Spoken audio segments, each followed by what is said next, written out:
Hello, this is Dave and welcome to Equity Story.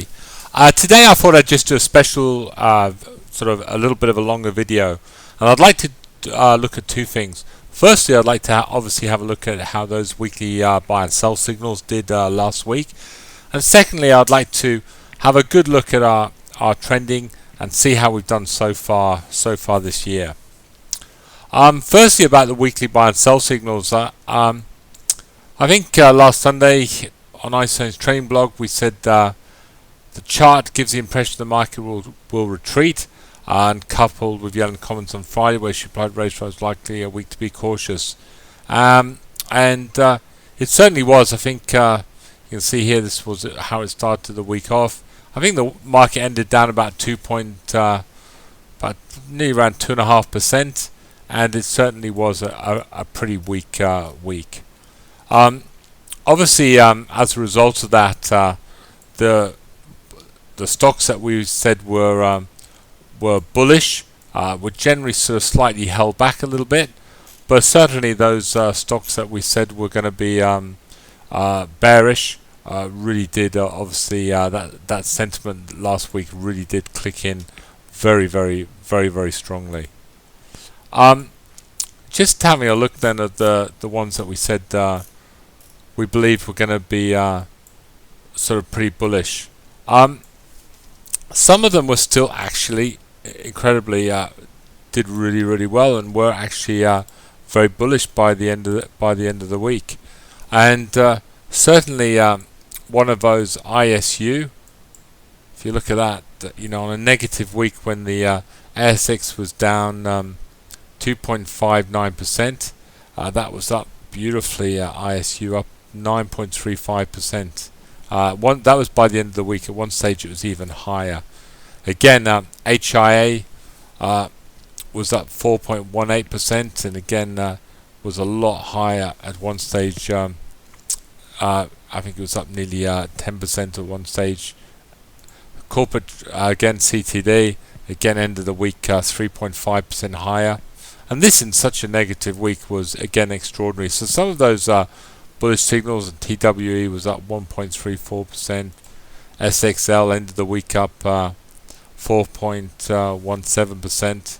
So generally speaking, I think they did really well. A lot of the stocks, IOF, PPT, SCP, DXS held up really well. AST sort of down a few points, but generally speaking holding around 3 or 4 points.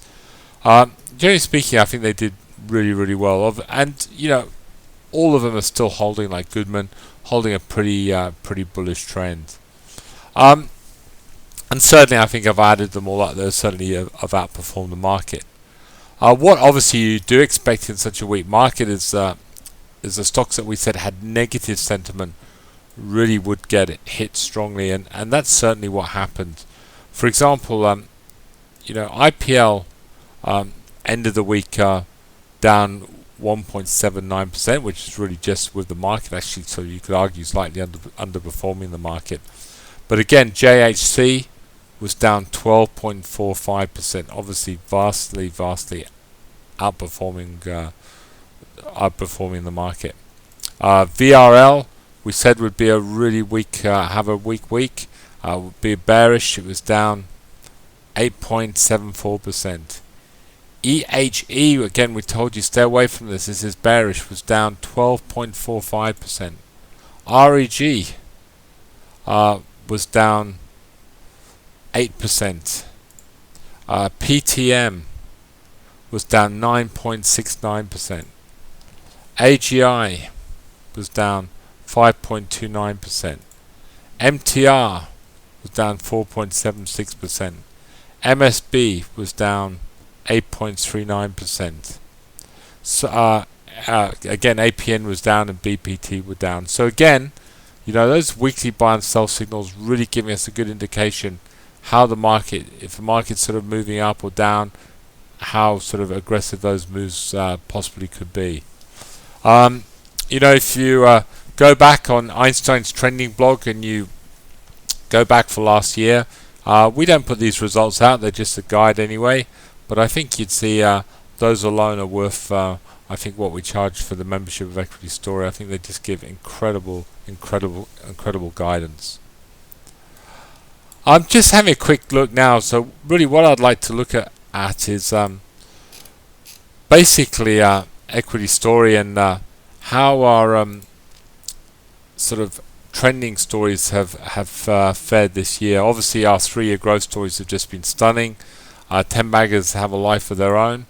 But we put all our results out here on the trending, and basically you can see there's all these little ones that are 8% and 6%, and the bigger one there 13% and 6% and 4%. There's a little loss there, 4% and 1.75%. So, you know, I'm not saying this is exactly accurate, but I've been sort of trying to toddle it up today. So again, we've done about 59 trends.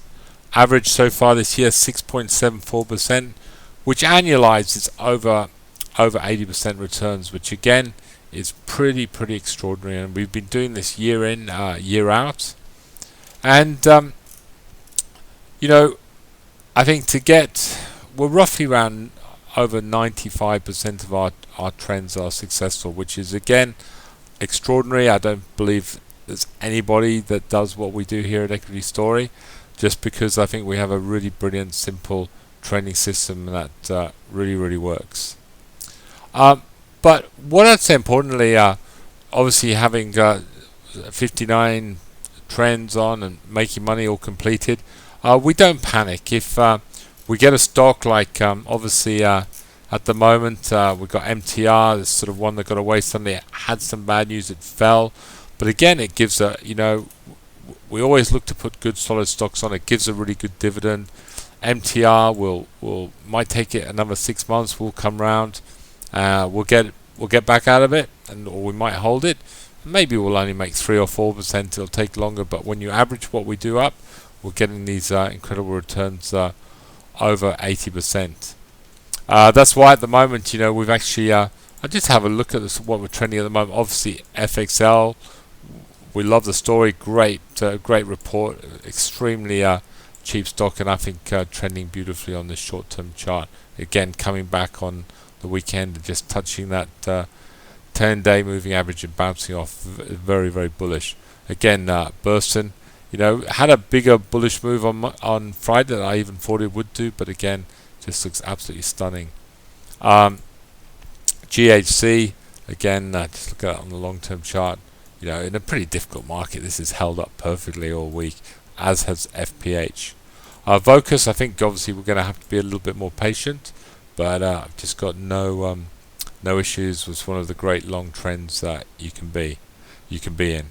Obviously Westpac, you know, we thought Westpac the trend was turning. Actually, I tried to pick this one a little bit early, but we don't panic out of it. We're not going to lose 2 or 3% on the banks. We're actually taking pretty good divs, and you can see the banks are just range trading.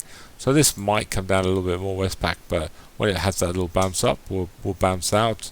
And the same with CBA, where we have taken a really nice div out of CBA.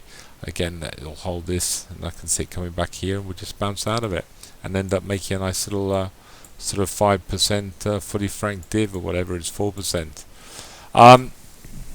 So, you know, at the end of the day, Equity Story, because we are so accurate, extraordinarily accurate on trending, we can afford to let some of the trends ride a little bit, so let them turn up again, and this is part of our system, and I think this is why we are obviously being so successful.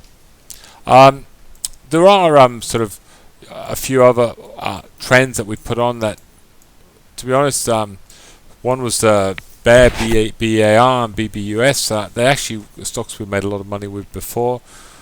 We're actually sort of holding these because we do feel we're going to have some shocks to the market over the next 3 months, and I think we're potentially, if we don't make money on those, we might we'll bounce back out of them.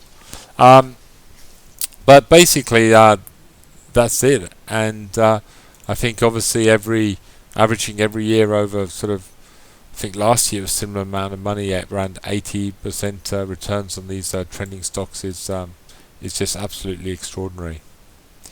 Anyway, I'd like to sort of thank you for listening to Equity Story, and I look forward to bringing you this report on Monday evening. Thank you, and good night.